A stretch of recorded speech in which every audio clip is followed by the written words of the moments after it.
আমার দেশের কিছু নির্বোধ মুসলমান আর নিজ জাতের কিছু হিন্দু দাবি করা মানুষ মিলে হিন্দুদের লড়িয়ে দিয়ে মুসলমানকে লড়িয়ে দিয়ে মাসে মাসে তোমাকে 500 টাকা দিয়ে মাসে মাসে তোমার বইয়ের নামে ব্যাংকে টাকা দিয়ে তোমাকে ভিখারি বানাচ্ছে ভাই।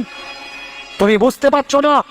আমি বলেছিলাম এই মাসের ভিক্ষে আমাদের দরকার নেই, আমাদের শিক্ষা দেওয়ার কাজ দাও।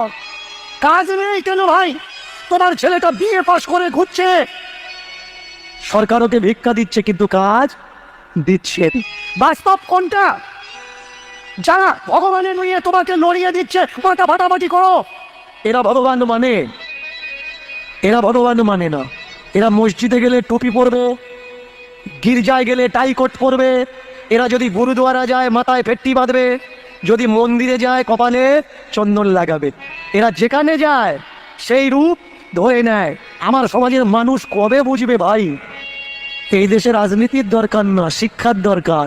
এই দেশে স্কুল আর কলেজ দরকার, মন্দিরের দরকার পরে। এই দেশে হসপিটালের দরকার, এই দেশে মন্দিরের দরকার পরে। এই দেশে চাষের জন্য জমি দরকার, চাষের জন্য জল দরকার, ক্ষেতের জন্য ফসল সুরক্ষার দরকার। আগে ভগবান নয় ভাই, আগে ক্ষেত, আগে ভগবান নয়, আগে হসপিটাল, আগে ভগবান নয়, আগে শিক্ষা। এই জায়গায় বললে কিন্তু হবে না যে দীনকৃষ্ণ ঠাকুর আপনি আমাদের ভাবাবেগে আঘাত করছেন। আমি শুধু সত্য কথাটা তুলে ধরছি মাত্র।